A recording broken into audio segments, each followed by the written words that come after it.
En fait, on en a déjà beaucoup parlé. Je crois que les gens qui sont là aujourd'hui, ils ont entendu parler de ces chiffres-là, mais donc je vais passer très vite sur ce sentiment finalement de bien-être qui habite quand même les adultes âgés malgré les préjugés qu'on pourrait avoir sur eux. On a utilisé l'échelle de Cantril, qui est une question qui est posée dans plein d'enquêtes au niveau international. Il y a des comparaisons par pays. Je pense que la moyenne en Belgique, c'est autour de 7, ce qui n'est pas trop mal, il me semble. Donc c'est une échelle de 0 à 10 où les gens doivent évaluer leur vie actuelle en fonction de leurs attentes et de leurs espoirs. Et donc vous avez en assuré les résultats de la population totale qu'on interroge dans un baromètre qui est un autre outil qu'on utilise chez Solidaris. Une fois par an, on interroge toute la population pour évaluer son bien-être sur toute une série de questions. Et en pas assuré, vous avez les résultats. Dans le cadre du thermomètre, vous voyez qu'au final, on a 82% de la population des 80 ans et plus, contre 80% quand on parle statistiquement de marge d'erreur, etc. C'est assez comparable. Donc nos aînés ont une satisfaction de leur vie qui est sensiblement la même que la population totale. À la question, est-ce que la vie est vraiment une source de plaisir ? Vous voyez qu'ils sont bien plus nombreux, 57% à penser qu'effectivement c'est le cas, contre 18% qui ne le pensent pas. C'est quand même beaucoup, évidemment. Les 18%, on s'est fort axé sur les côtés positifs de l'enquête. C'était évidemment pour répondre un peu à ce qu'on disait tout au long de la journée, tous ces clichés négatifs sur la vieillesse. Évidemment, il y a plein de personnes qui sont aussi en souffrance et je pense que Florence en parlera sûrement dans son intervention. C'est important de les prendre en compte aussi. Mais majoritairement, ils trouvent que la vie est encore source de plaisir. Quant au fait d'associer vieillesse et dépression, là c'est plus net encore, les 2/3 rejettent cette idée, donc c'est très clairement pour eux pas le cas. Si on fait un focus même sur leur vie amoureuse, affective et sentimentale, et là peut-être que Stéphane en parlera sur même la sexualité des seniors, je sais pas, peut-être pas. Là aussi beaucoup de préjugés, je sais que chez Espace Senior il y a des choses qui ont été faites aussi à ce niveau-là, ça reste parfois un tabou, en tout cas dans l'enquête. C'est corrélé à l'âge pour répondre aux strates. Là, monsieur, vous voyez qu'on voit qu'effectivement, 80-84 ans, on est même à 67% qui en sont satisfaits. On descend à 39% à 90 ans et plus. Parmi eux, évidemment, beaucoup sont veufs ou veuves. Le sentiment de dépression, ça apparaissait dans le petit film, mais on peut le redire, 40% des 80 ans et plus disent qu'ils ne ressentent jamais cet état. Ce n'est que 14% dans la population des gens, donc beaucoup de gens de 80 ans et plus qui s'estiment vraiment bien du point de vue de leur santé mentale. Une petite question qu'on avait ajoutée justement, puisque Stéphane, qui va intervenir tout à l'heure, est notre expert sur cette thématique, et donc quand on construit le questionnaire, on ajoute souvent des questions sur base de ce que l'expert nous conseille, c'est l'âge ressenti par les personnes, donc d'un point de vue physique ou mental. Et là, vous voyez, mais je pense que quel que soit l'âge, on se sent souvent plus jeune que ce qu'on a, mais donc chez les 80 ans et plus, ça ne fait pas exception. En moyenne, en âge physique, ils se donnent plus ou moins 8 ans de moins. En âge mental, on va dire 13 ans si on fait une moyenne à la grosse louche, entre 12 et 14 ans de moins. Donc là aussi, ils se sentent plutôt bien. La santé, ça reste leur préoccupation centrale, et d'ailleurs, ils nous disent, ce n'est que du déclaratif, on ne va pas vérifier que c'est le cas, mais ils disent qu'ils ont un style de vie qui leur permet de bien vieillir, ils font attention à ce qu'ils mangent. Vous voyez que c'est 87% d'entre eux qui vont dire qu'ils mangent bien équilibré. Les chiffres en couleur, c'est ceux du baromètre qui correspondent aux chiffres de la population totale. Donc globalement, la nourriture, ils y font plus attention. Je ne sais pas s'ils mangent bien, mais ils ont l'impression de le faire. C'est très important. Et le dernier slide qui pourrait passer un peu pour hors sujet, mais il est quand même très important parce qu'on le pose dans tous les thermomètres, c'est ce sentiment que les gens ont que toute une série d'acteurs, d'organisations sociétales agissent ou pas pour tenter d'améliorer le bien-être des gens. Alors ici, c'est de leur âge. Quand on s'intéresse aux parents, c'est des gens qui sont dans une situation comme vous de parentalité. On voit toujours au travers de tous les thermomètres que les gens vont plus penser que c'est la socialité proche et le médecin généraliste qui agit pour eux. Et par contre, tout ce qui est institution, et notamment les pouvoirs publics, les décideurs politiques, les partis politiques, n'agissent pas du tout pour eux. Les personnes âgées ne font pas exception à ce qu'on constate dans la population totale. Ils pensent que les politiques sont très éloignés de ce qu'ils vivent et ne font rien pour eux. Et par contre, bien plus que dans la population totale, le rapport aux médecins généralistes, vous le voyez, c'est 81% d'entre eux qui vont dire « bah oui, c'est lui qui permet un peu d'améliorer ma vie ». Et c'est bien plus haut que ce que la population totale pense, puisque pour elle, on est à 53%. Donc ce rapport aux médecins est très important. Et là aussi, je ne sais pas si Stéphane t'en parlera, mais la notion de médicaments, de soins médicamenteux des personnes âgées, on le retrouve peut-être au travers de ce chiffre-là aussi. Voilà. Merci beaucoup. Voilà, je pensais que je regardais la bonne ligne et qu'on était pile poil dans les délais, mais en fait, je m'aperçois qu'on a un quart d'heure de retard. Mais ça va être le turbo maintenant, mais avec Stéphane Adam. À n'en pas douter, vous allez être entre de bonnes mains et avec Florence Ringlet, bien entendu, puisque pour l'avoir eu lui aussi au téléphone, je peux vous dire que ça dépote. Je lui cède immédiatement la parole. C'est uniquement au téléphone. Ça va, vous entendez dans la salle? Alors, il faut juste passer... Hop.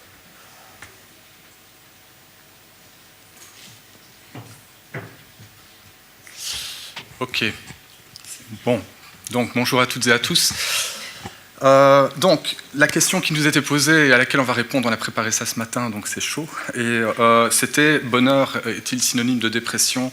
Enfin, vieillissement est-il synonyme de dépression ou de bonheur? Et donc, naturellement, quand on parle de personnes âgées, on peut dire que dans les faits, avec l'âge, on est confronté de plus en plus à toute une série d'événements de vie qu'on peut qualifier de difficiles, négatifs. Je sais que le premier paraît un peu incongru, puisque c'est la retraite. La retraite peut être vécue comme le sésame auquel tout le monde aspire. Il peut être mal vécu par certains. En tout cas, c'est une transition qui est quand même majeure.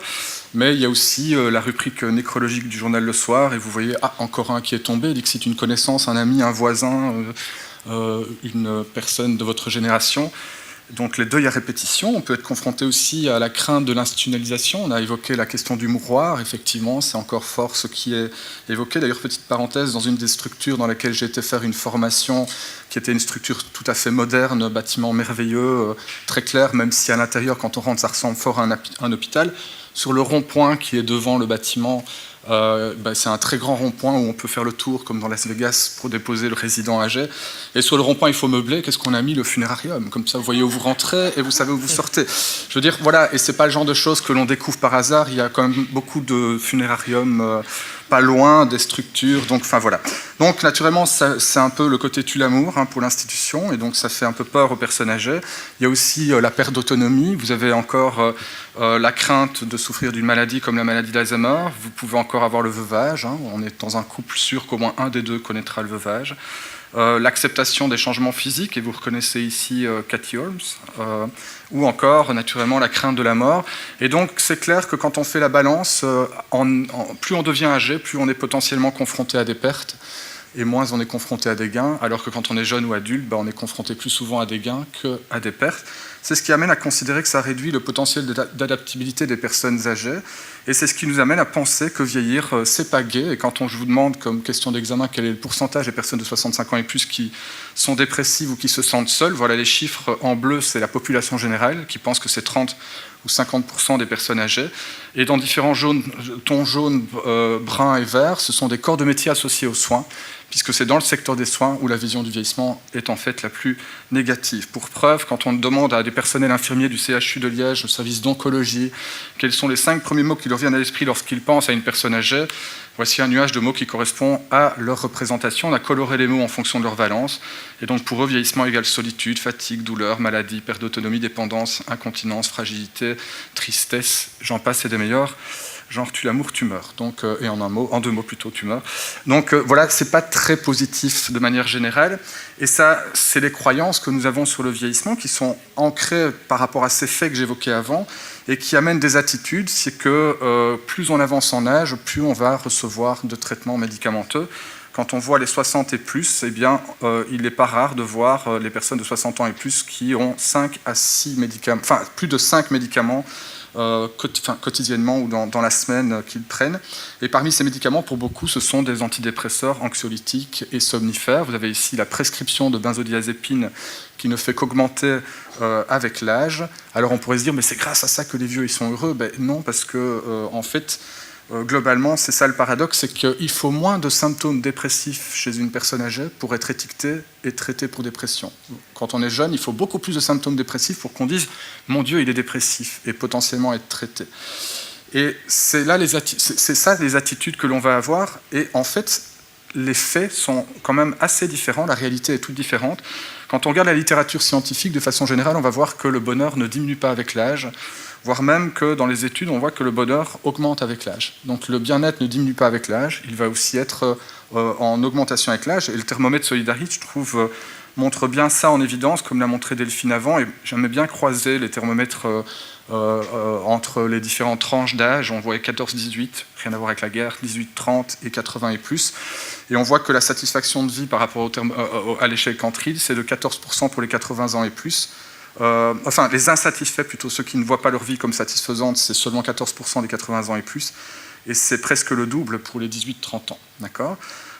Et donc, quand on croise ce que l'on pense avec les faits, il n'y a que 11% des personnes âgées qui sont dépressives et seulement 9% d'entre elles qui se sentent seules. Naturellement, il y en a qui se sentent seuls, et c'est là on les voit quand on est en pratique professionnelle. Mais la réalité globale, c'est que c'est la minorité des personnes âgées. Et quand on prend toutes les études qui sont faites, il y a une étude récente qui est intéressante, et qu'on croise les courbes du bonheur, eh bien en fait on a un smiley.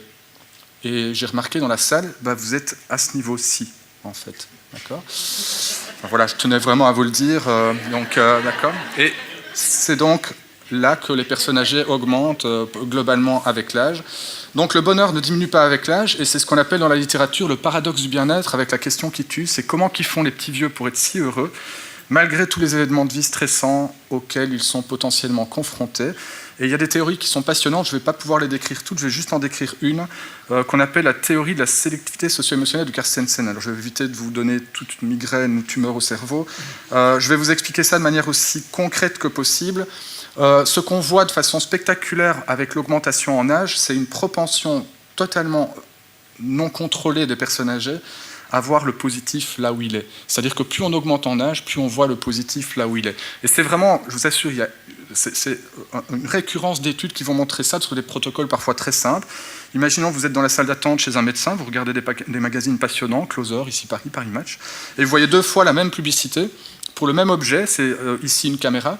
Et la seule chose qui change dans la publicité, c'est le slogan qui accompagne la publicité. Dans un cas, on vous dit capture le monde inexploré, c'est vos voyages, vos découvertes futures, ou que sais-je encore. Ou alors capture ces moments spéciaux, les mariages, les anniversaires, etc., etc. Et donc on a un slogan plutôt axé sur l'émotion. Ou encore une montre, et on vous dit le succès est à ta portée, ne laisse pas le temps passer. Et donc on est sur le développement personnel, professionnel, futur. Ou alors prends le temps pour les gens que tu aimes, ne laisse pas le temps passer. Et donc on est dans l'immédiateté et dans l'émotionnel. La question étant, quelle publicité vous allez choisir comme ça, de but en blanc, sans réfléchir. Et clairement, les personnes âgées vont orienter leur choix vers la publicité émotionnelle, et les personnes plus jeunes vont plutôt prendre le slogan axé sur la connaissance et le futur. Et c'est pour vous montrer à quel point c'est spontané et totalement inconscient. Il y a des études d'imagerie qui ont été faites. On vous place dans un scanner et on voit quelle zone du cerveau s'active selon qu'il se passe que vous levez le petit doigt, selon que vous pensez à quelque chose, etc.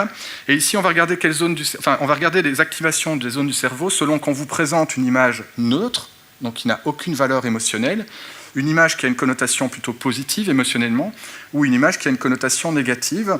Et on va en particulier regarder une zone du cerveau qui est la zone de l'amygdale, qui est la zone de l'émotion. Et on va voir comment l'amygdale s'allume, c'est-à-dire vous ressentez une émotion, ou s'éteint, c'est-à-dire vous ne ressentez rien, là ça s'est éteint, selon que vous avez donc cette image positive, négative ou neutre. Et donc ce qu'on va voir chez les jeunes, c'est quand l'image est neutre, l'amygdale s'éteint légèrement. Quand l'image est positive, l'amygdale s'allume légèrement. Vous ressentez une petite émotion. Quand l'image est négative, l'amygdale s'allume vachement. Quand, pour la personne âgée, l'image est neutre, l'amygdale s'éteint légèrement. Quand l'image est positive, l'amygdale s'allume beaucoup. Vous ressentez une émotion. Quand l'image est négative, l'amygdale s'éteint complètement. Donc, ce que montre ce type d'étude, et il y en a plein, mais juste pour vous dire, c'est un jeune. Il n'a peut-être que 10% de négatif dans sa vie, un bouton purulent sur le nez, mais un gros. Et il est tellement en train de le voir que subjectivement, ça devient 60% de négatif. Une personne âgée n'a que 30% de positif dans sa vie, mais toutes ses ressources sont aimantées et regardent ce 30% de positif, de sorte que ça devient 80% de positif.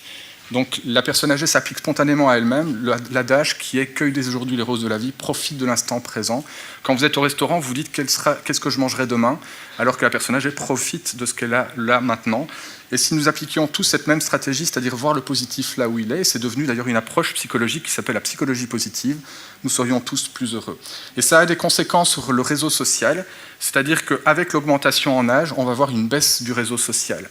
Mais ça ne veut pas dire charrette, ça ne veut pas dire pour autant que les gens se sentent seuls. Vous pouvez avoir 500 amis, le niveau de solitude est plus élevé chez les jeunes qu'il ne l'est chez les personnes âgées. Vous pouvez avoir 500 amis sur Facebook et vous sentir vachement seul. Une personne âgée n'a peut-être que 3 visites par semaine. Si c'est les gens qui comptent, et c'est le lien familial qui est vraiment majeur et important, eh bien cette personne ne se sent pas seule. Et donc ce qu'on va voir, c'est qu'avec l'âge, ce qui compte, c'est pas d'avoir beaucoup d'amis ou de faire de nouvelles connaissances, et pourtant dans les institutions, on va faire des activités de groupe pour que les gens se rencontrent les uns les autres. La majorité des personnes âgées n'en ont rien à kicker. Ce qui compte pour elles, c'est d'être entourées des gens qu'elles aiment et des gens qui lui sont proches. Donc ce n'est pas la quantité des relations qui compte, mais c'est la qualité des liens qui compte. Si je suis directeur d'une institution, ce que je dois promouvoir, ce n'est pas le lien social, c'est le lien familial, en fait, et la proximité dans la relation. Donc voilà un peu l'éclairage que moi je souhaitais donner par rapport à la question du bonheur. Donc à la question, est-ce que vieillissement est plutôt dépression et bonheur ? Globalement, le vieillissement est plutôt synonyme de bonheur. Il y a quand même un mais néanmoins, comme le disait Delphine avant, il ne faut pas rentrer dans l'angélisme. Ça veut dire que certaines personnes peuvent naturellement moins bien vieillir, et donc c'est là que je laisse la parole à Florence. Voilà, car les avis sont... Merci Stéphane Adam pour ce show. Et les avis divergent un petit peu, puisque Florence a une autre approche par rapport à son... Donc Florence, qui est psychologue et qui travaille au sein de la structure En Place dans l'Impasse. Voilà, qui est un centre de prévention du suicide et d'accompagnement, donc au sein du réseau Solidaris, pour ceux qui ne connaissent pas. Alors j'essaye de voir où on en est. Voilà. Donc oui, moi j'ai la tâche non seulement de terminer la journée, mais en plus de parler des choses très sympathiques. Et donc, alors, je me rapproche. Alors ici, je vais vous parler des faits par rapport au suicide, justement, chez la personne âgée, parce que malheureusement, ça existe aussi. Et on n'en parle pas très souvent. Et c'est vrai qu'il ne s'agit pas nécessairement d'une grande partie des personnes, mais il y a quand même 1979 suicides par an, soit 5 à 6 suicides par jour. Je ne parle pas des personnes âgées, hein, je parle de tout le monde. Le taux de suicide en Belgique est quand même 1,5 fois plus élevé par rapport à l'Europe. Et partout en Occident, le suicide augmente avec l'âge, surtout chez les hommes de 80 ans et plus. On remarque également qu'il y a très peu de tentatives chez ces personnes. Alors, attendez, j'ai passé une dia. C'est bizarre. Ça n'apparaît pas. J'ai ça en tête. Oui, celle-là. Ah oui, tiens. Donc... Elle ne veut pas. Ça s'appelle aussi les joies du direct, mais c'est pas grave ça. Oui, bah donc... En fait, sur mon schéma, sur ma jolie dia, que moi je vois, mais que vous ne voyez pas, on voit très nettement une augmentation. Donc il y a une courbe qui monte très nettement après 80 ans. Il y a un pic également, évidemment, où on a vu le smiley, quand Stéphane parlait justement du fait qu'on était dans la tranche d'âge où on est moins bien. Et bien là, il y a un pic également de suicide plus élevé chez les hommes que chez les femmes. Et on voit aussi, puisqu'on parlait du thermomètre et des résultats du thermomètre Solidaris, qu'il y a un taux, par contre, assez élevé, un pic chez les adolescents, mais de tentatives de suicide, pas nécessairement de suicide abouti. Donc les morts par suicide sont relativement élevés chez les personnes, mais on parle de taux de suicide. Donc entendons-nous bien, ce n'est pas le nombre absolu de suicides chez les personnes âgées, parce qu'on fait dire aux chiffres aussi ce qu'on a envie de leur faire dire. Donc ce n'est pas un nombre élevé de suicides, mais le taux est quand même très important.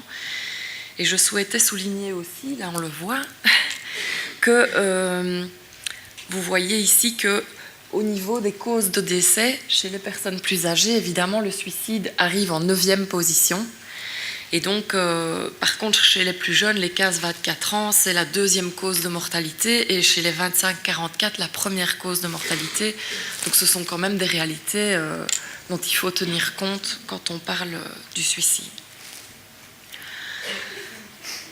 Alors pourquoi est-ce qu'on n'en entend pas parler? Parce que je suis certaine que ça étonne quand même quelques personnes ici de savoir que le taux de mortalité par suicide est élevé chez les hommes, en tout cas de 80 ans et plus.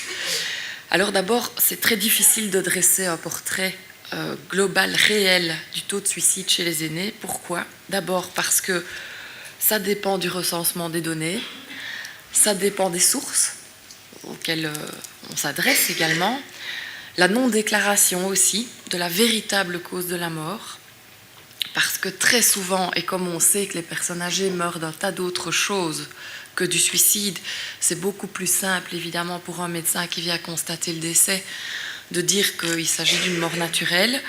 Quand il s'agit également de suicide assisté, on va nommer ça l'euthanasie chez nous. Or, il s'agit bien souvent de suicide assisté. Ici, je ne vais pas lancer la question du débat parce qu'on pourrait en parler vraiment très longtemps. Le syndrome de glissement également, qui n'est absolument pas associé au suicide. Or, il s'agit d'un suicide. Chez la personne âgée, le syndrome de glissement, je vois des yeux qui se... Le syndrome de glissement, c'est une personne qui, à un moment donné, se laisse aller et va mourir, on va dire de mort naturelle, mais il y a toujours quelque chose qui s'est produit avant, et donc elle va aller glisser vers la mort, si vous voulez, mais de manière assez rapide. Et il y a également l'acceptation ou la banalisation de la mort volontaire des personnes en fin de parcours. Et là, je l'ai entendu tout au cours de cet après-midi. Je trouve que par moments, on peut se dire qu'on a tendance à banaliser les choses, voire même presque, et là c'est un peu tendancieux ce que je vais dire, mais quand on dit oui, vous êtes une charge pour la société, etc., regardez un peu ces personnes-là, ben oui, l'euthanasie quand même, quand on devient... pas bien, etc. On aurait tendance à valider ou à autoriser trop facilement. Et à la limite, ça pourrait être culpabilisant aussi pour certaines personnes, peut-être atteintes de démence ou des choses comme ça, de se dire, ben voilà, je m'arrête parce que je suis un poids, etc. Donc là, attention à ce qu'on peut en dire ou à ce qui peut être véhiculé aussi. Et les croyances aussi qu'une personne très âgée va s'éteindre de manière plus naturelle, alors que parfois, clairement, il y a quelque chose derrière qui est de l'ordre de l'intention, de l'intentionnalité de la mort. Alors, ici, au niveau de la question du suicide, on a bien vu, et Stéphane en a beaucoup parlé, des facteurs de risque, etc. Ici, je vous montre un iceberg. Donc, avec les différentes situations, on a parlé que les personnes âgées étaient évidemment plus à risque, enfin, on peut dire plus à risque par rapport même au suicide, puisqu'elles cumulent quand même les événements précipitants, qui sont des événements de perte, des événements négatifs de vie. Évidemment, quand on compare avec un adolescent, ben, les événements négatifs de vie sont plus nombreux chez une personne âgée.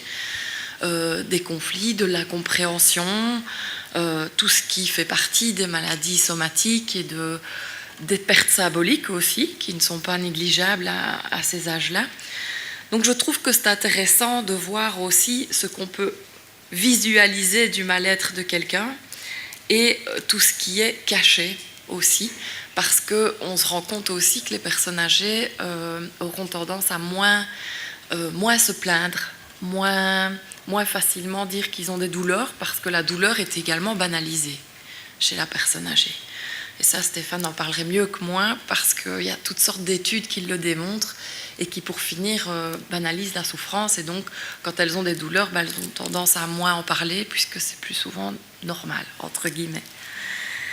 Et alors, j'en arrive à justement un schéma qui peut démontrer justement qu'est-ce qui fait qu'une personne peut en arriver à se suicider ou pas, ou en tout cas à accumuler un mal-être certain. C'est justement le poids des facteurs de risque par rapport aux facteurs de protection. Plus elle aura de facteurs de protection mieux elle se sentira dans sa peau, puisque tout le monde a quand même des facteurs de risque et tout le monde, heureusement, a des facteurs de protection. Mais on n'est pas égaux par rapport à ça et par rapport à la vie qu'on mène non plus. Et donc, chez la personne âgée, mais il y a également des facteurs de protection. On a parlé de tous les facteurs de risque, mais les facteurs de protection, c'est le soutien. Le thermomètre les souligne d'ailleurs assez bien. Le soutien, la confiance que les personnes peuvent avoir en elles-mêmes, les attentes réalistes aussi qu'on peut avoir par rapport à ce qu'on veut mettre en place, l'adaptabilité. Ça, je pense que elles ont acquis quand même toute une série d'expériences qui leur permettent justement de trouver une certaine adaptabilité par rapport aux différentes situations qu'elles vivent et aussi par rapport à ce que Stéphane expliquait, de percevoir aussi les choses positives de manière plus intense, en tout cas de les percevoir et que ça s'éteint, que l'amygdale, ça s'éteint au niveau de l'amygdale quand la personne est confrontée à des choses négatives.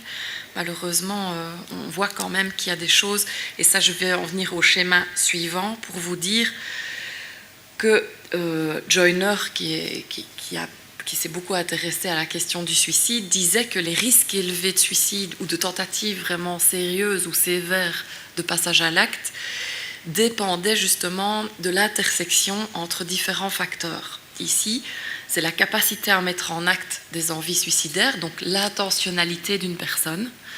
Or, on sait qu'une personne âgée va pas tenter souvent de se suicider. En général, elles se suicident.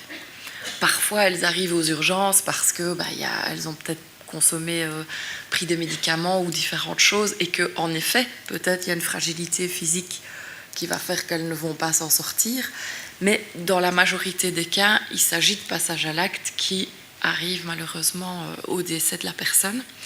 Et c'est donc la jonction entre le sentiment d'être un fardeau et le sentiment de désaffiliation et cette capacité à mettre en acte. Si tout ça est réuni, il y aura des tentatives, voire des tentatives très sérieuses, voire des suicides aboutis qui vont arriver. Et donc j'avais envie de reprendre, mais ça, Delphine en a parlé aussi, les différentes questions posées. Et là, évidemment, je prends le verre à moitié vide, puisque je reviens sur des résultats du thermomètre où on dit 67% sont inquiets de devenir plus tard une charge pour leurs proches. Maintenant, je pense que tous, si on nous pose la question, on n'a pas envie d'être une charge pour nos proches. Donc je veux dire, c'est un peu bateau ce que je dis là, mais il y a un sentiment d'être un fardeau, il y a cette peur. Et donc parfois, des personnes peuvent réellement se sentir être un fardeau pour leurs proches, surtout quand elles ont moins d'autonomie et quand elles se sentent plus fragilisées ou qu'elles ont plus besoin d'aide. 29% se sentent de plus en plus inutiles à la société, famille ou autre en général. Évidemment, c'est 29%, mais c'est quand même important. Donc de nouveau, ce sentiment d'être fardeau par rapport aux autres. 33% ne se sentent pas utiles pour leurs enfants et petits-enfants. Là, j'associais ça plus au sentiment de désaffiliation, si je me base sur le schéma de Joyner que je viens de vous présenter. 90% se sentent vraiment utiles pour leur conjoint. Or ça peut être très positif, sauf qu'au 4e âge, malheureusement, et on le disait, on l'a dit à plusieurs reprises aujourd'hui, on a de fortes chances de perdre son conjoint ou sa conjointe. Donc forcément, il y a le deuil du conjoint qui va être très très difficile à vivre. C'est là parfois qu'on voit aussi des syndromes de glissement, comme je le disais tout à l'heure, et moi j'appelle ça un suicide, mais c'est autre chose dans les mots. Mais donc là aussi, il y a vraiment une grande difficulté puisqu'il y a ce sentiment de désaffiliation aussi qui peut intervenir. 80% n'ont pas accès à Internet. On en a parlé tout à l'heure, des nouvelles technologies. Et c'est vrai qu'il y a ce sentiment parfois de désaffiliation ou de se dire, tiens, on parlait de l'exemple de la banque tout à l'heure, c'est quand même pas anodin, c'est des choses qu'on fait tous les jours. Parfois, même moi, je me sens larguée par rapport à certaines démarches à faire. Et je me dis, quand on n'a pas appris ou qu'on n'était pas c'est pas des habitudes. Et de voir parfois, ou d'être, je sais pas, minimisé, comme ça, mis sur le côté parce qu'on ne sait pas adhérer à une manière de fonctionner ou de communiquer simplement. Et qu'on est toujours dans le tout de suite ou rapide, etc., c'est compliqué. Donc là aussi, il y a une part de sentiment de désaffiliation. Donc je trouvais que c'était intéressant de le souligner. Alors, comment est-ce qu'on pourrait imaginer essayer de diminuer justement et d'éviter ces passages à l'acte chez les personnes plus âgées? Eh bien, je pense que, comme Stéphane l'a dit, on a parlé de la prescription quand même très très importante des antidépresseurs et des anxiolytiques, etc. On a aussi parlé tout à l'heure de l'intérêt des personnes âgées par rapport à leur médecin traitant, qui prend une place quand même très importante. Ils ont une confiance quand même assez importante. Et on a vu dans certaines études que 90%, et c'est énorme, 90% des personnes âgées qui se sont suicidées avaient consulté dans la semaine précédant le geste un médecin. Et je me dis, là, à ce moment-là, il va falloir réagir, parce que je me dis, soit la dépression n'a pas été détectée, soit leur mal-être n'a pas pu être entendu, soit il n'a pas pu être exprimé, on ne sait pas exactement. Mais en tout cas, on se dit que si on détectait la dépression de manière plus efficace, et s'il y avait peut-être des formations supplémentaires ou du temps supplémentaire, puisque aller chez le médecin traitant, c'est quand même pas toujours simple non plus, parce que le médecin n'a pas toujours le temps non plus de parler avec les personnes de ce qui se passe dans leur vie, de détecter la douleur, alors que la personne âgée, on l'a dit, et certaines études le démontrent, va avoir tendance à minimiser et en tout cas à ne pas se plaindre de ses douleurs physiques, puisque ça devient banal, ça devient normal. Or, ça ne l'est pas. Donc, ce qui serait chouette, c'est de pouvoir se dire comment est-ce qu'on peut remédier à cette douleur physique, puisqu'on peut aussi y remédier. Rappeler l'importance de traiter la personne âgée de la même façon qu'une autre, par des alternatives illimitées. Je dis alternatives illimitées, c'est peut-être pas le bon mot, mais je me dis qu'il y a aussi des études qui ont été expliquées par Stéphane aussi, par rapport au fait qu'on ne propose pas toujours le même traitement selon l'âge de la personne. Et je trouve ça très dommageable, parce qu'il n'y a pas de raison qu'on puisse accepter justement. Il y avait la question, l'étude d'une dame âgée qui a perdu sa fille unique. Donc cette dame avec 85 ans a perdu sa fille unique il y a 3 mois, et une dame de 45 ans qui a perdu sa fille unique il y a 3 mois, et il y a une demande d'euthanasie chez la personne de 85 ans qui va être davantage acceptée qu'une demande d'euthanasie chez une dame de 45 ans. Bref, je ne veux pas ouvrir le débat là-dessus, mais je trouve que ça peut être par rapport à la reconstruction suite à une maladie, un cancer, une reconstruction mammaire suite à un cancer du sein ou des choses comme ça. On ne propose pas les mêmes traitements selon que la personne a 75 ans ou 30. Déstigmatiser la demande d'aide, ça me paraît essentiel. Je ne sais pas très bien comment il faut faire, mais il y a dans notre service, puisqu'on a un service on reçoit des personnes suicidaires, des personnes proches de personnes suicidaires, des personnes suicidantes qui sont déjà passées à l'acte, et dans nos consultations, il y a 1% seulement de personnes au-dessus de 65 ans. Donc c'est très peu. Très très peu. Donc est-ce que c'est parce que justement elles ne savent pas aller demander de l'aide, ou bien qu'elles vont chez leur généraliste pour demander de l'aide? Mais en tout cas, des services spécifiques comme le nôtre, c'est pas en tout cas la première porte qu'elles vont pousser. Une autre manière d'éviter peut-être des passages à l'acte, c'est préférer maintenir le senior dans son environnement habituel avec des aides adaptées, ou en tout cas développer davantage, je l'ai entendu ici maintenant, des habitats friendly, ou je ne sais pas comment on doit dire, mais en tout cas beaucoup plus accueillants, ou des lieux de vie, en tout cas, ce qui ressemble à des lieux de vie. Et utiliser, évidemment, diminuer ou augmenter le sentiment d'utilité des personnes âgées en se disant qu'on va utiliser la résilience pour les volontaires qui souhaiteraient, en toute connaissance de cause, évidemment, poursuivre une activité professionnelle, ou en tout cas un bénévolat, ou tout ça. Donc ça, ce sont des pistes auxquelles on a déjà réfléchi, mais qui ne sont pas simples.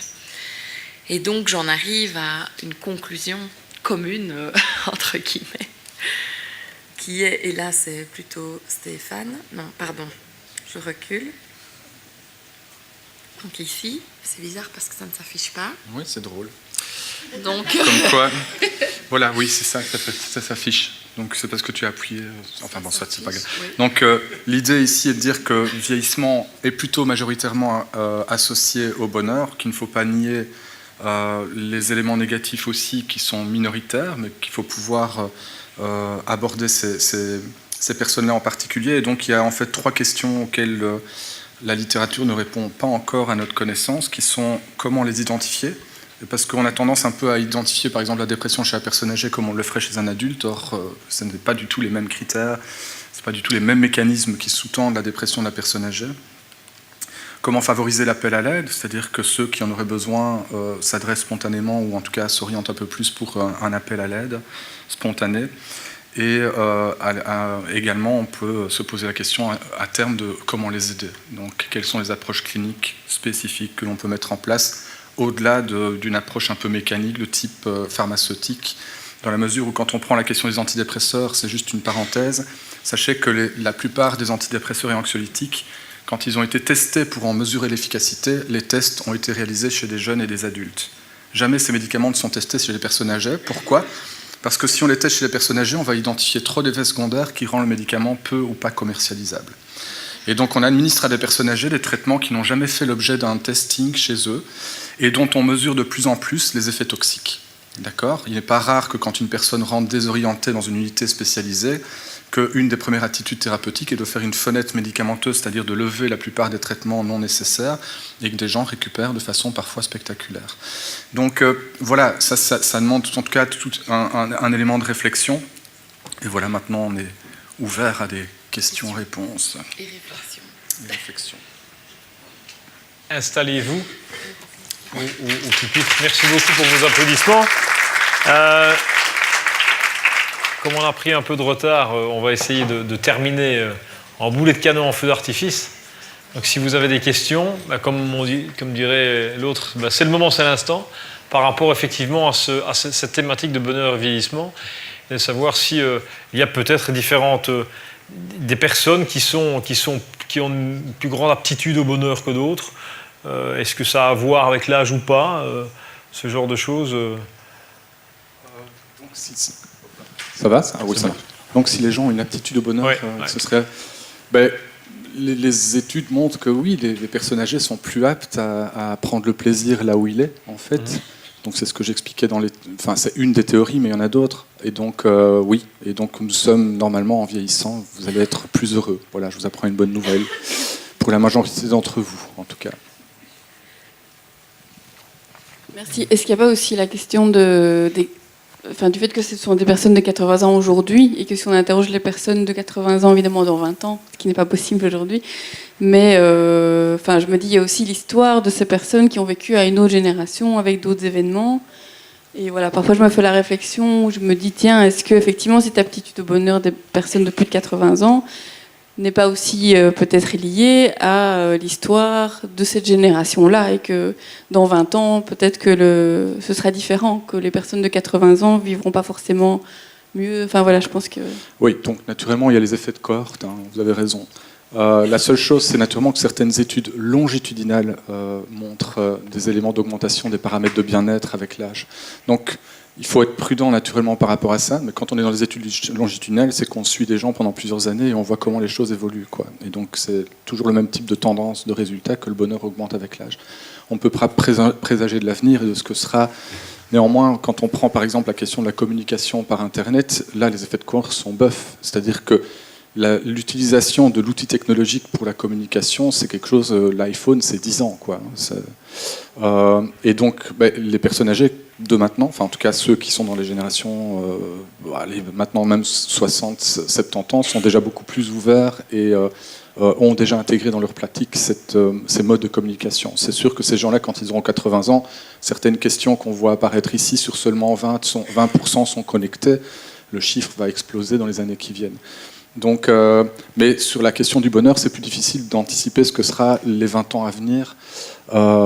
Et donc, voilà. Mais en tout cas, la tendance générale que le bonheur augmente avec l'âge, si on prend des gens et qu'on les suit dans le temps, c'est le même type de tendance de résultat qui ressort. J'avais envie de souligner aussi les types d'aides c'est la même chose. Les personnes qui ont 80 ans et plus maintenant avaient un réseau social différent. Elles se parlaient davantage, elles se tournent toujours vers le médecin traitant. Les médecins traitants avaient une importance énorme, ils faisaient partie presque de la famille. Ils venaient au domicile, ils passaient du temps, etc., en famille, jour et nuit, bien souvent, ce qui n'est plus le cas maintenant.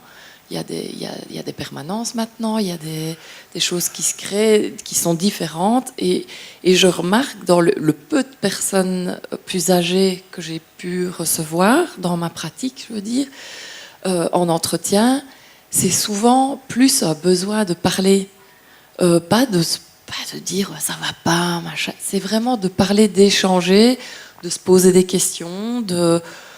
C'est vraiment un échange en fait qui manque à certains moments pour certaines personnes, hein, puisqu'il y en a beaucoup qui disent ne pas se sentir seul. Mais je pense que le médecin, comme le facteur, remplissait aussi à l'époque, il n'y a pas si longtemps que ça, encore ce rôle où il passait dans les maisons, il buvait son petit café, il parlait avec la dame qui vivait seule. Ça n'arrive plus. Donc je pense aussi qu'il y aura une évolution par la suite. Quand tu dis ça, tout le monde pense aux ch'tis. Hein. En tout cas, moi j'y ai pensé aussi, donc voilà. C'est, la faculté de prendre le temps aussi.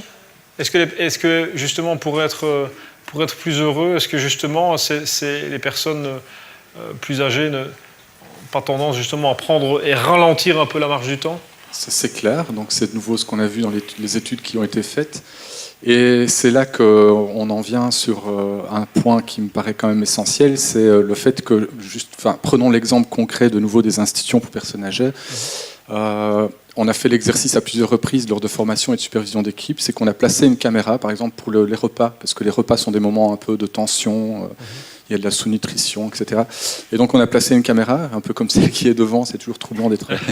Et coucou caméra, coucou caméra. Il n'y a pas de piscine. Et en fait, on a vu, c'était un peu pour se servir de ce qu'on filme pour montrer aux professionnels et un peu discuter de la manière dont on peut réguler un peu la manière dont les repas se passent.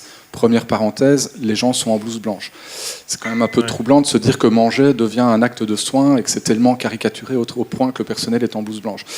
Mais ce qui est le plus frappant là-dedans, c'est de voir deux réalités qui s'opposent en fait. On voit la réalité du résident et on voit une dame âgée qui est en train de pousser un fauteuil roulant avec un résident moins valide et ça va super lentement. Et la réalité, ça c'est la réalité de la tortue. Et puis on a la réalité du lièvre, c'est-à-dire les professionnels et ça couse, et ça fuse autour. On a l'impression même de voir un film de science-fiction où il y a le super-héros qui est au ralenti et les autres qui... C'est très troublant. Et donc, mais sauf que dans les institutions, c'est à la tortue à s'adapter au rythme du lièvre et pas au lièvre à s'adapter au rythme de la tortue. Rien que le truc, c'est le repas se fait entre midi et 13h et vous avez 80 personnes qui mangent entre midi et 13h. Et donc ça fuse. Et bien rien que ça fait que ces personnes sont moins capables de manger. Et donc oui, il y a vraiment un rapport au temps qui change de façon très nette et qui n'est jamais considéré dans la pratique clinique de façon générale. Une réaction de... C'est pas une réaction, c'est... Question, interrogation, C'est une question voilà. très ponctuelle et peut-être que vous ne voulez pas développer ça maintenant. Vous avez évoqué une étude au sujet de l'euthanasie qui montre qu'une demande d'euthanasie d'une personne de 85 ans... Je vais l'expliquer parce que c'est une étude qu'on a faite cette année. Oui, donc, voilà, en fait, ça part d'un événement de presse qui a été relaté il y a 2 ans et qui a fait un peu... Donc la particularité de cet événement de presse, c'est que c'est un truc qui est... C'est un événement qui s'est passé en Belgique, en Flandre, mais qui a été relayé en fait par un reportage new-zélandais qui sont venus un peu faire un reportage sur la question de la dépénalisation, enfin pardon, dépénalisation c'est un peu donc de la question de l'euthanasie et le fait que c'est très permissif en Hollande. Donc en Hollande, ils sont en train de discuter de l'autorisation de l'euthanasie pour les personnes Alzheimer et les personnes du grand âge qui souhaiteraient en arriver, estiment être au bout de la vie, etc. Et pour illustrer le reportage, ils ont filmé une situation qui s'est passée en Flandre, en fait, pas en Hollande, mais en Flandre, d'une dame de 85 ans qui vit en institution, qui est veuve de longue date et qui vient de perdre sa fille depuis 3 mois et qui demande à son médecin, elle dit « Je suis arrivée au bout de la vie, je souhaite me faire donner la mort ». Et le médecin a porté l'acte d'euthanasie. D'ailleurs, il a eu beaucoup de difficultés parce que ce n'était pas très autorisé selon la législation en vigueur. Et moi, personnellement, je trouve ça inacceptable. Je ne suis pas contre l'euthanasie, donc je ne veux pas rentrer dans ce type de débat. Je suis même plutôt pour quand ça se fait dans les règles de l'art. Mais en l'occurrence, je trouve que ça me paraît quand même un peu excessif. Si vous perdez votre enfant unique, quel que soit l'âge que vous allez avoir, vous allez être particulièrement en détresse majeure. Et avoir cette envie de mourir paraîtrait même quelque chose qu'on pourrait tout à fait exprimer. Que cette dame soit triste, c'est normal. Il n'y a que 3 mois qu'elle a perdu sa fille unique. La question est comment on peut l'aider avant d'envisager la question de l'euthanasie. Et on a voulu partir de cet événement de presse pour faire une étude où on vous dit, voilà, il y a un médecin qui s'adresse à vous, il est un peu torturé par une question, à savoir une dame qui vient de perdre sa fille unique 3 mois auparavant, qui par ailleurs est veuve de longue date, et qui demande à son médecin qu'on lui donne, enfin qu'elle souhaite mourir et rejoindre sa fille et son mari. Sauf que pour la moitié des participants, et donc on dit, qu'allez-vous conseiller au médecin? Enfin, est-ce que vous dites, moi je serais quand même... Non, pour la moitié des participants, on dit c'est une dame de 45 ans, et pour l'autre moitié des participants, c'est une dame de 85 ans. Et effectivement, vous allez être beaucoup plus enclin à accepter l'euthanasie pour la dame de 85 ans que pour la dame de 45 ans. Et ça, c'est inacceptable. Donc, il n'y a pas de raison d'avoir des attitudes différentes. Ça va, c'est ça, en fait. C'était une étude sur base de vignettes. Oui. Encore une réaction là-bas dans le fond de la salle.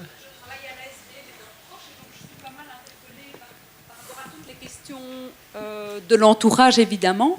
Alors, dans le premier volet, quand on a présenté des chiffres, on expliquait que parmi les aînés qui avaient de l'entourage familial, 96% disaient, enfin, d'après ce que j'ai vu et entendu, 96% disaient qu'ils pensaient que leur entourage était tout prêt à les aider en cas de besoin. Et dans le deuxième volet de l'étude qui a été présentée, il me semble qu'on ramène ce pourcentage à peine 50%, pensent que s'ils ont besoin d'aide, leurs proches viendront les épauler à domicile. Donc je me demandais un petit peu d'où venait cette différence de chiffres. Pardon.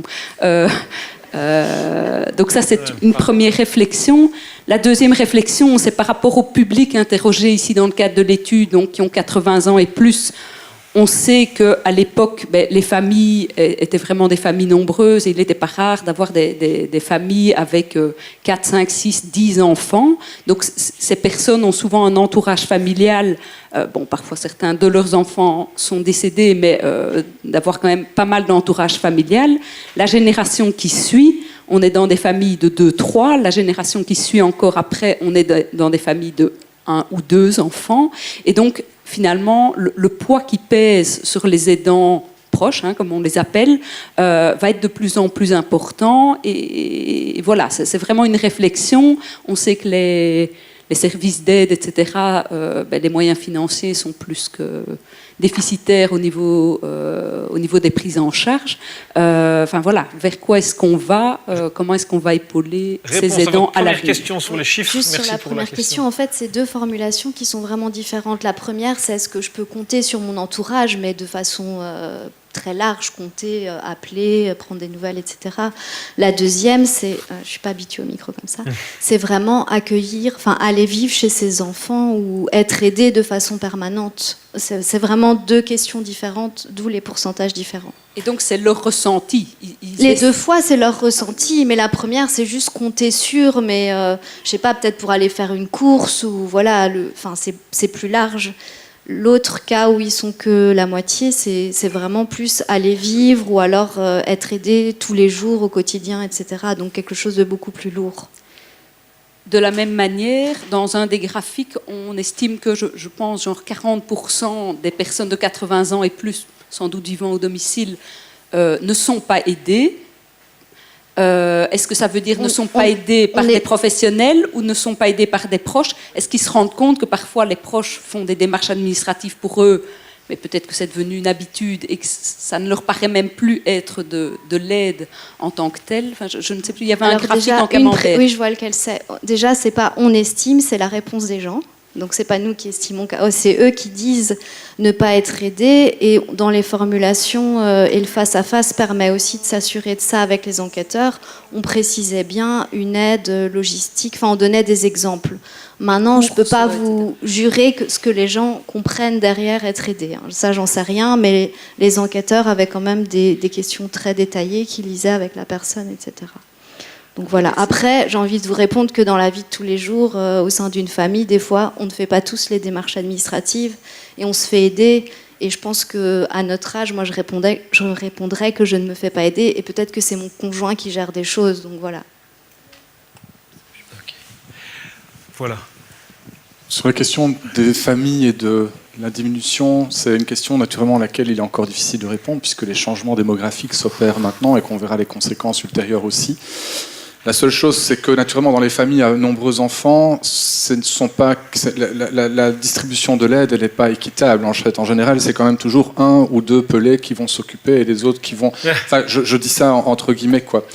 Par ailleurs, ça montre toute la difficulté de ce type d'études et de ce type de constat. Et je terminerai sur cette étude que je trouve toujours assez interpellante sur aussi le rapport à l'aide de manière générale. Je sais qu'Alain apprécie beaucoup cette étude. C'est le nombre d'enfants que vous avez et surtout le sexe des enfants que vous avez, selon que c'est une fille ou un garçon, deux filles, deux garçons, prédit comment votre mémoire décline quand vous devenez plus âgé. Si vous avez beaucoup de filles, c'est mal barré pour votre mémoire plus tard. Parce que les filles vont venir vous aider de manière excessive. Mais je sais que c'est mis d'une manière un peu caricaturale, donc c'est les filles viennent chercher le linge des parents, les garçons viennent apporter leur slip sale aux parents. Mais ça montre que la question du rapport à l'aide et des éléments culturels est un élément important, puisque ce que ces études montrent, c'est que c'est différent d'un pays à l'autre. Les pays diségalitaires sur le plan sexe, comme l'est la Belgique, c'est-à-dire taux de salaire pas équivalent à profession égale chez les hommes, c'est plus élevé que chez les femmes. Poste à responsabilité plutôt orienté chez les hommes. Les femmes quittent plutôt leur emploi, ont beaucoup de temps pour s'occuper de leurs parents âgés, et là, bardaf, c'est l'embardé, vous avez des filles, votre mémoire décline. Les pays égalitaires comme le Danemark, taux d'emploi équivalent, niveau de salaire équivalent pour profession égale.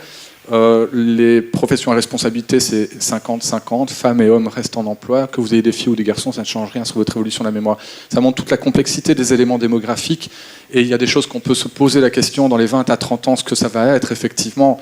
Et là, on reviendra dans 20-30 ans pour faire le comparatif, quoi. Voilà, le rendez-vous est lancé. Dans 20-30 ans, on se retrouve en espérant qu'on soit tous plus heureux possible. Il revient maintenant l'insigne honneur à Alain Cheniot, qui est, si je ne m'abuse, aussi le président de l'Institut Solidaris. C'est bien ça. Voilà, de venir au pupitre, en remerciant bien entendu Stéphane Hadin et Florence Ringlet, de venir conclure cette journée de réflexion et d'échange.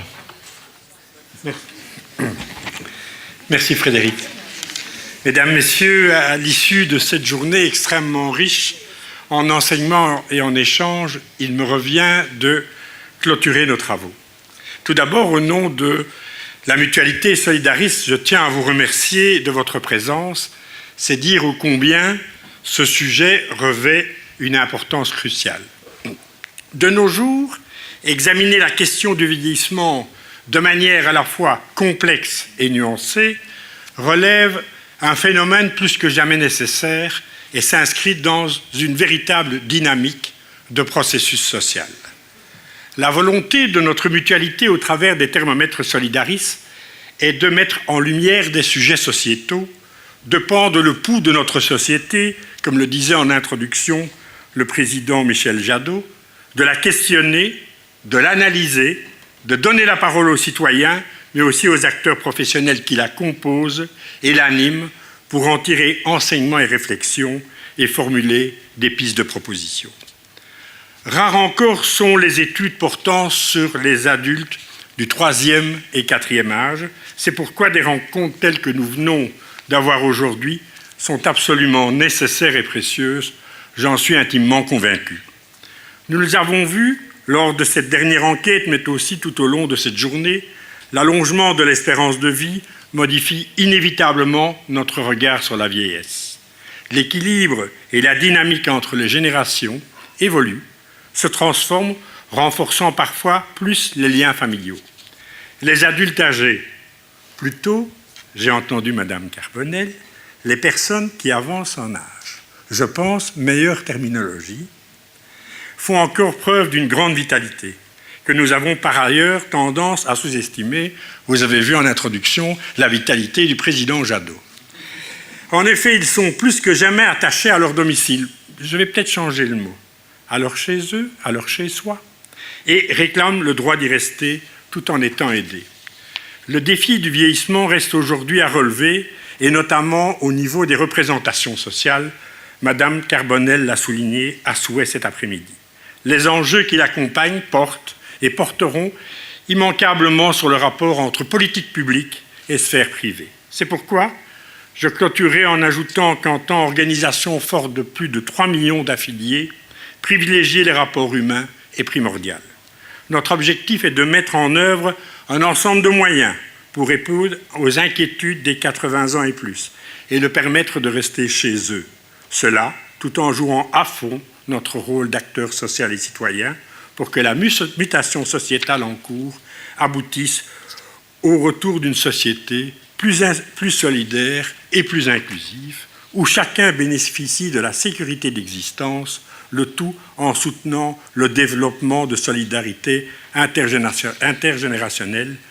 Pascal Martin y a fait allusion tout à l'heure lors de son intervention. Pour cela, nous demandons notamment la reconnaissance du droit à l'autodétermination de l'adulte âgé, la promotion et l'accompagnement de la discussion autour de la perte d'autonomie au sein des familles, le renforcement des prises en charge de la maladie et de la perte d'autonomie qui doivent être concertées avec tous les acteurs de terrain, ou encore l'organisation d'une concertation avec des usagers potentiels sur la façon dont on peut améliorer l'offre de services pour répondre aux besoins des personnes. Il est plus que temps d'accorder à nos aînés une réelle place et plus de reconnaissance. Créer des lieux de vie et de rencontres financièrement accessibles à tous et surtout vraiment adaptés à leurs besoins et à leurs envies. Partager leurs expériences pour pouvoir, nous aussi, vieillir dans de bonnes conditions. Comme le disait la journaliste Delphine Perra, il faut chérir nos vieux, car dans une société qui ne jure que par la modernité, où l'intensité et la transgression ont été érigées en stade indispensable de la vie, leur sagesse nous veille, leur énergie nous console. Je profite de ce moment pour remercier tous les conférenciers de cet après-midi, ainsi que toute l'équipe du Thermomètre Solidaris, Delphine, Tiffaine, Martin, Benoît. Merci à toi aussi, Frédéric, parce que tu as donné aussi tout l'âme de cet après-midi.